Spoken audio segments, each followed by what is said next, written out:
Hello, friends, and welcome to another episode of Chapters here on Armstrong Cable. Chapters is the television show that profiles local authors, editors, and publishers in West Virginia, Ohio, and Kentucky. I'm Eliot Parker, and it's great to have you with us.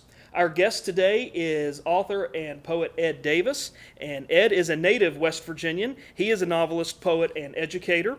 His full-length poetry collection, Time of the Light, is available from Main Street Rag Press. His previous novels are I Was So Much Older Then, a coming-of-age story, and The Measure of Everything, which focuses on a village campaign to save a farm from the threat of urban sprawl. Ed has also published 4 poetry chapbooks, Appalachian Day, Haskell, Whispering Leaves, and Healing Arts, and his fiction has been included in many literary magazines such as Footwork, Riverwind, the Vincent Brothers Review, Wind, Murdoch, Vignette, and the Evansville Review. Ed recently retired from Sinclair Community College in Dayton, Ohio, where he has taught and did teach since 1978. And while at Sinclair, he founded Sinclair's literary magazine called Flights and was the assistant director of the Antioch Writers Workshop. He also conducted a poetry and fiction workshop for a number of local organizations and institutions, and also judged local writing contests. And in his spare time, he likes to take long walks in the woods, meditate, weightlift, bike, practice yoga, and journals religiously, which sounds perfect for a perfect schedule for someone who's recently retired. And he's currently an active member of the Tecumseh Land Trust. And we're delighted to have him here today with us. Ed Davis, welcome to Chapters, and thank you so much for joining us today. Thank you, Eliot, for inviting me. It's a pleasure. Absolutely. We're going to be talking about your book called The Psalms of Israel Jones. And I'm really interested to talk to you about this book, and I hope that our audience will certainly take an opportunity to get this book down the road, because I think they're in for a real treat if they decide to do so. So before we get into your book, as we mentioned in your biography, you're also a poet and a novelist. Which came first for you in terms of your interest, and did the poems get published first before the novels? How did all of that work? Well, I've always been both fiction and poetry, but in the early years I found out that poetry is easier to publish. It can only take up a page or half a page, so there are a lot more little literary magazines that want poems than they do stories. But while writing poems, I've always wanted to be a short story writer and a novelist, so I was doing both simultaneously, and still managed to do it simultaneously. I know those are two different genres, writing poetry as opposed to, or in terms of writing prose, because the styles are different, the formats are different. Did you find yourself having to break up sort of your writing routine and to segments to where maybe this day I work on poetry or this day I work on prose, or did you do both on the same day? How did that work, because those genres are so different? Well, right. No, it's different days for sure. A lot of my poems get written on long walks in the woods, and the fiction, especially novels, get written at the keyboard without distractions right there in my study. Very good, very good. Tell us a little bit about, you mentioned that poetry was easy for you to get published first. What was the first thing that you got published as a writer, and what was that feeling and experience like for you? Probably it was a poem. I mean, we're talking back 35 or so years ago. I'm sure it was a poem in a very, very small magazine that probably was circulated to 60 people, if that, but the feeling was euphoric. It didn't matter to me that it had such a small distribution. It was a publication, and that meant there's a future to this, that maybe I'll have an audience someday. And I know that you have 4 poetry chapbooks, Appalachian Day, Haskell, Whispering Leaves, and Healing Arts, as we mentioned. What is the process like? First off, before we get into that, what is a chapbook? We hear that term thrown out a lot in terms of genres and different styles of publishing. Right. What is a chapbook, first of all? It means a cheap book. Just a few pages put together with a staple in them. They can be from 6 pages to 15 or 20. Okay. So when you sat down to put together your poetry chapbooks, were these poems that you had already had published elsewhere and decided to put them into a book? Were some of them published and some of them not? How did you go about putting together those 4 chapbooks? Where did those poems come from? How did you decide which poems went into which chapbook? Right, and you've nailed it. You want to publish as many of them independently before you put them in a book, especially if the chapbook is not a self-publication, but you're going to a respectable publisher. So publish as many of them as you can in as good and respectable a magazine as you can, and then they're ready for a chapbook for submission. Do they all have to be published? No, but the majority, and that's the way I've worked, Eliot, that most of them have already been published by the time they see chapbook. Okay. Talk to us about before we get into the Psalms of Israel Jones, tell us a little bit about your other two novels. I Was So Much Older Then, which was a coming-of-age story. That was in 2001. Correct. And then your second novel, The Measure of Everything, 2005. Tell us a little bit about those books, where they came from, where was the inspiration for writing them, and what was that process like putting those two novels together? Well, I'm glad to. The first one was heavily autobiographical, and actually it's a false memoir. It reads like a memoir, and it's based a whole lot on my own experiences growing up in southern West Virginia in the 50s, 60s, into the 70s. But there's plenty of fiction. I teach that autobiographical fiction is not autobiography. You must transform your own life experiences into fiction. So that's certainly what I tried to do. Followed that up in 2005 with The Measure of Everything. And again, based on something that happened in my life. It's about a small town in Ohio who fights development. There's a big farm outside of town. It could become Walmarts or, cookie cutter houses.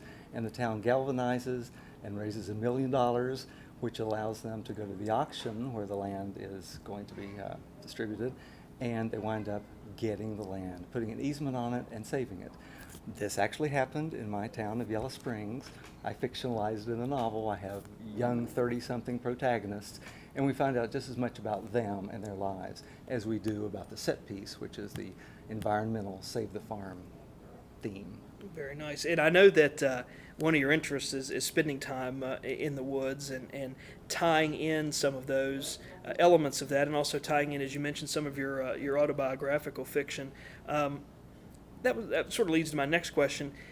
When you think about inspiration and ideas for your novels, and even poems to some extent, does a lot of it come from your own personal experience in terms of giving you that initial idea and then you sort of frame the details around that? Or do you find yourself relying more and more on the personal experience and then just changing a few things here and there in your writing? Well, it's not the latter. It's not taking what seemed like a good experience in my life and changing, a few details here and there. No, it's more extensive than that. It could be something that personal experience could mean a conversation I overheard. Well, it could mean a good friend telling me a story about a cabin that he owned down southern Ohio, and he needed some trees taken down, and he hired an independent contractor down there to do it, and they just denuded the whole hillside. And what a dilemma that would be. Mm-hmm. Well, that's an experience I took. It's not mine, it's Birch's, but I have turned that into my latest work. That's terrific. And that leads us right into your next book, The Psalm of Israel Jones, published by West Virginia University Press. Tell us a little bit about what this book is about. Well, I'm glad to. It's a journey. It's set in the professional world of rock and roll with an aging musician in his 60s who's had a couple of heart attacks. His health is failing, and he's getting stranger as he proceeds on his eternal tour that he's been on forever. The story is told through his 40-year-old son, from whom he's estranged, who has become a conservative Christian pastor. Well, he's got his own troubles at his church, and he wouldn't mind getting out of town for a while. He gets a strange, mysterious phone call in which a caller says, "You better go check on your dad. He's really going off the deep end." Tom says, "My dad lives on the deep end." And the person seems to, he says, or she, he's exciting them to violence.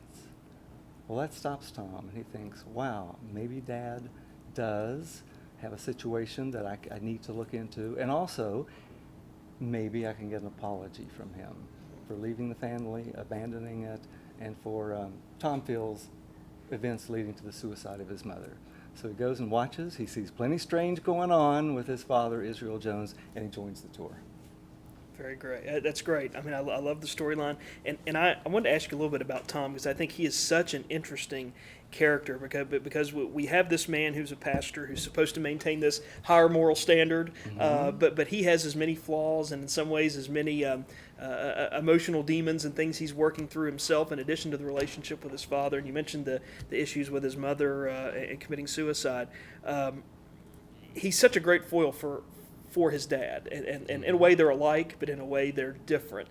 How did you go about setting those two characters up, and were either one of those characters connected to or related to someone that you knew, or a circumstance maybe that you had heard of?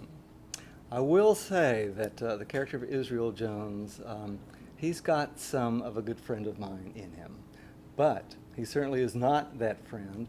I think that readers of my book will find comparisons of Israel Jones to other legendary musicians like Bob Dylan, Willie Nelson, Johnny Cash. And it's really Bob Dylan that I had most in my mind, but I also had this friend in mind as well.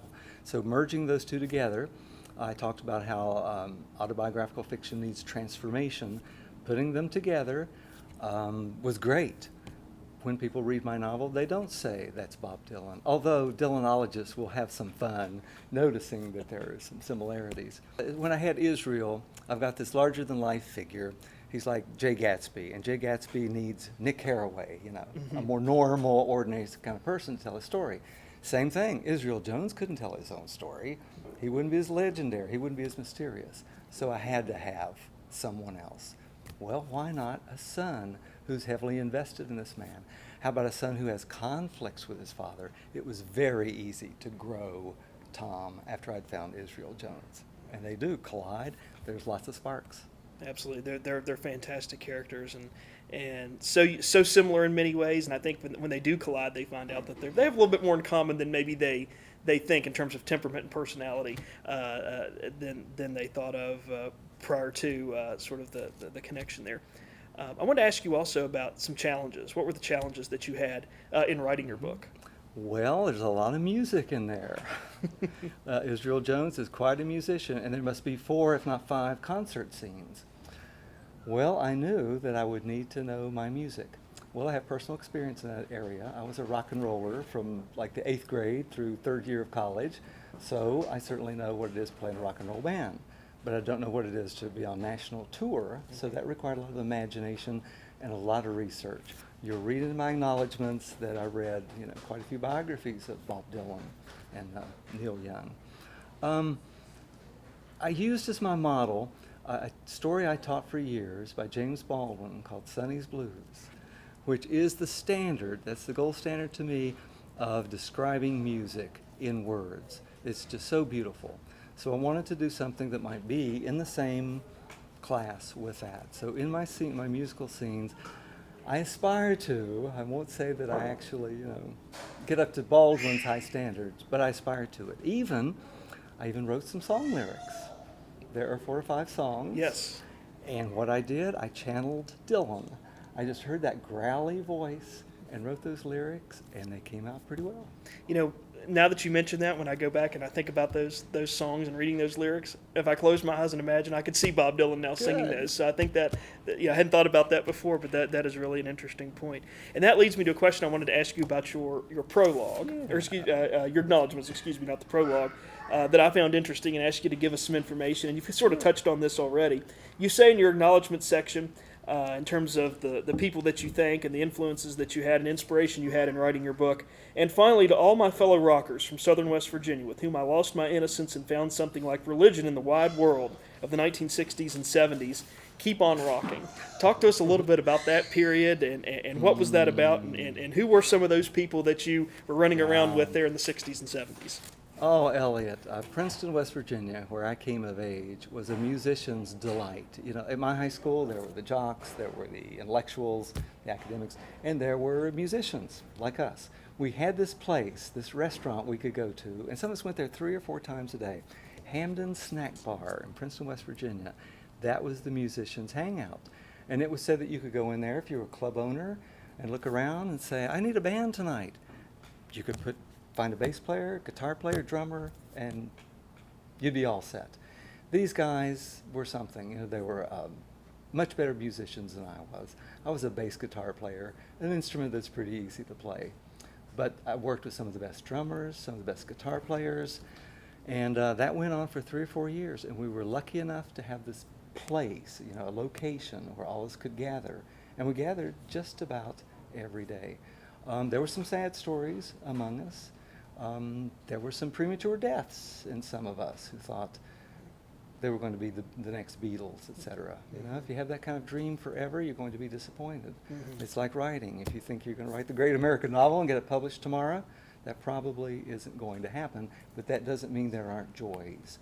So about the time I was in senior high school, 1970, I saw the writing on the wall. It was time to go to college, put the guitar down, and that's what I did. Some of my peers had a little bit more trouble doing that, and there's some sad stories there. I blogged about this, and prior to the book coming out, I thought this would be nice to get some buzz going from the book for me to revisit my rock and roll days. So I have a series of 5 blogs, davised.com, that are about my rock and roll days. Fantastic. Thanks for asking. Oh, absolutely, because I think that's so interesting, and I certainly encourage our audience to check that out.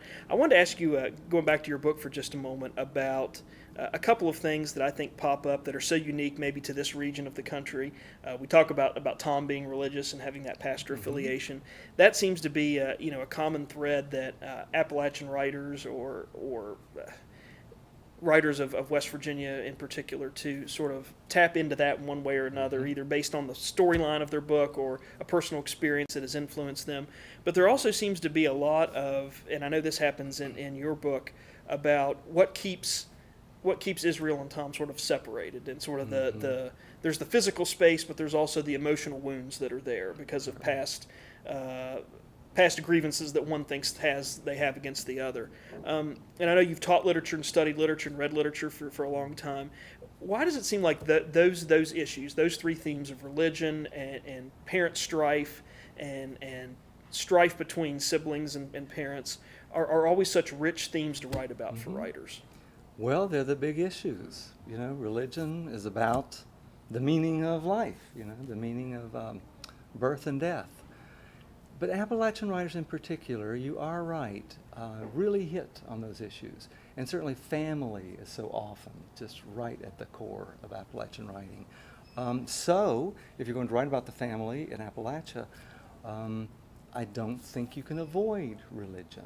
Everybody, at least in my generation, perhaps this changes. Not everybody affiliates themselves with a church anymore. Churches are on hard times. But hey, growing up in the 50s and 60s, as I did, the church was right there. My book has the profane and the sacred, right side by side. Well, that was my world growing up in the 50s and 60s. My dad was a taxi driver in Bluefield, West Virginia. I'm talking about a profane world that was right there, with him. At the same time, I would come to Princeton to visit my grandparents, and by George, I'd be in Sunday school, every Sunday morning. So I had both. I'll bet that experience is somewhat universal to a lot of Appalachians of my generation. Interesting, very good. I know that you've had a lot of publications, as we've talked about, and several novels, and this new novel out by WVU Press.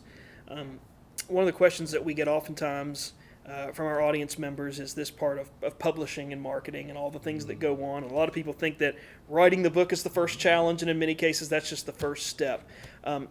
How has that been for you in terms of finding publication? What's the process like when you finish a book like the Psalms of Israel Jones, or you finish a chapbook collection or something of that sort, or even an individual poem? How do you go about looking for ways to get that published? Are there certain places you look? Are there certain mechanisms you use to seek out publication? How does that process work for you? Right. Well, there are lots of publications out there like Writers Market, poet writers markets, all those, and they're really good. And these days, a lot of online sources, that are free. Some are not. There's a thing called Duotrope. Really great to give you a lot of markets, but now it costs a monthly fee. New Pages, on the other hand, is still free. So I frequent those quite a bit. But as for a book-length manuscript, these days you just about have to have an agent. It's really tough going alone, particularly if you have in mind one of the big traditional publishers. I did for a while. As a matter of fact, Israel Jones was in the hands of an agent for a while. She must have submitted it to 30 or 40 agents and publishers with no luck.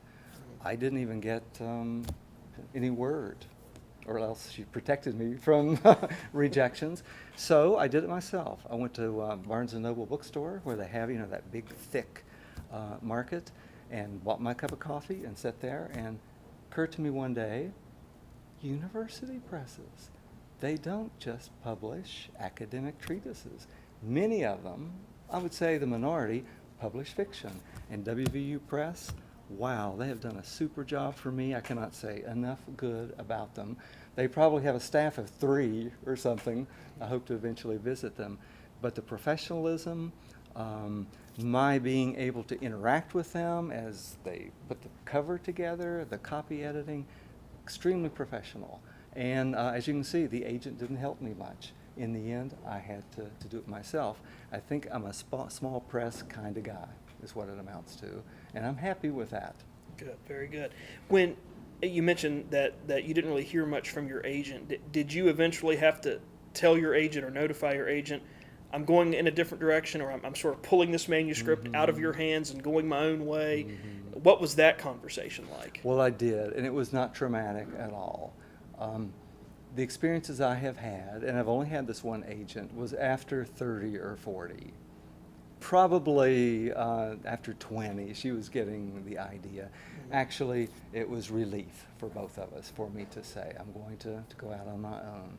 She gave me her blessing and set me free. And I just sent her a copy of Israel Jones. She's a big Bob Dylan fan, so good. she liked that I based the character on Dylan. Good. She was thrilled, wrote me back immediately. I'm so thrilled that that book has seen print.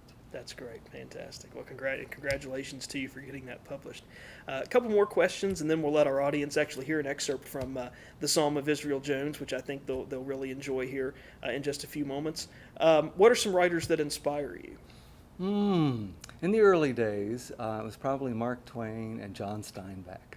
I love the realism, the humor, the working class characters. These days, I think some of my favorites would include Barbara Kingsolver, I really love, the Kentucky poet and nonfiction fiction writer Wendell Berry.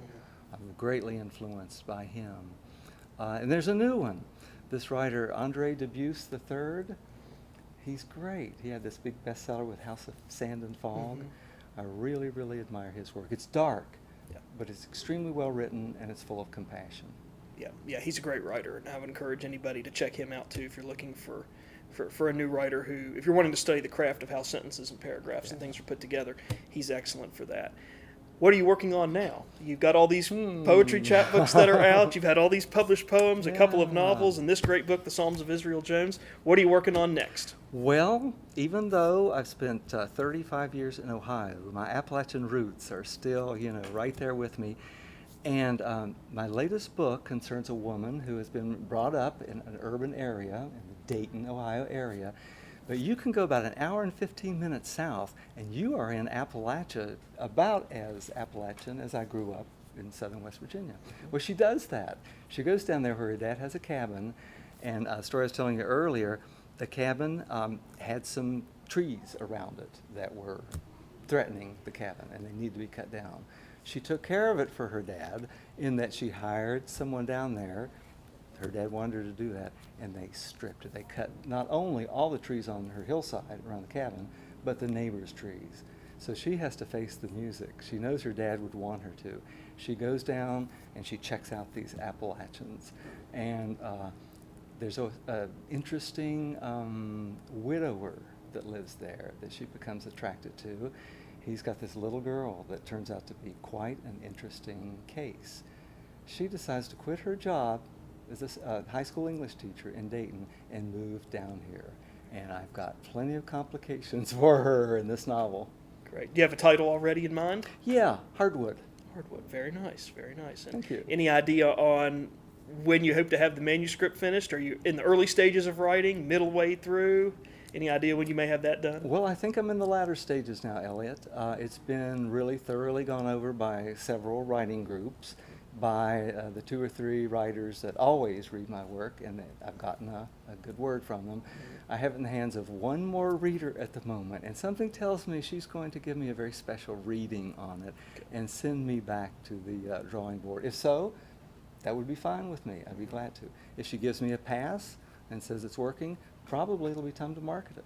Great. Excellent. Well, we wish you all the best of luck with Hardwood and getting that finished, and we certainly hope that it meets the same publication success as your other works as well. Well, in our final moments, Ed, we want to give our audience an opportunity to hear just a couple of paragraphs or so from the Psalms of Israel Jones, to give our audience a chance to hear what that might be like and sort of whet their palate a bit, or pique their interest with regards to that. So we'll turn the floor over to you for just a moment and give us an idea, sort of set the scene for us before you start reading here in terms of where are we and where are we in the book and what's going on here. We are in a church in southern West Virginia. Israel Jones has a gig this evening in Charleston, and he wants to take a little field trip somewhere with his son, who's now joined the tour. They wind up in, of all places, a snake-handling church. All right. So that's where we are. I stand mesmerized by the cacophony of sound and color. The room, as large as a dance hall, is alive with blazing neon, electric guitar. At first I think we've stepped inside a roadhouse, circa 1958, with a rockabilly band in full swing, until I see the hand-lettered sign at the front. No bad language, no woman in pants, no long hair. We aren't in a rowdy nightclub where a pimply-faced Jerry Lee is wailing. We are in church. Whitechapel Church of Lindsay, West Virginia, to be exact, and it's 2005. But before I can fully savor the first flush of recognition, I see, lifted high above the whirlwind crowd, shimmering obscenely like a naked breast at communion, a tight coil. The sound I make is thankfully absorbed into the din surrounding me. A man holds a large snake in his palm. That's excellent. That is excellent, and that sets things going. And if folks are interested in where the book picks up from there, they will be in for a really special reading experience. And Ed Davis, the author of the Psalms of Israel Jones, we want to thank you so much for coming to Chapters today. Thank you so much for talking with us, and congratulations on the publication of the Psalms of Israel Jones, available from WVU Press. And if someone wants to get in contact with you or get a copy of your book, how can they do that? They can do that by coming to my website, www.davised.com, all lowercase letters, or to go straight to WVU Press at wvupress.org. Fantastic. Congratulations again, and thanks so much, Ed Davis, for being with us here on Chapters today. We really appreciate it. A pleasure, Eliot. Thank you.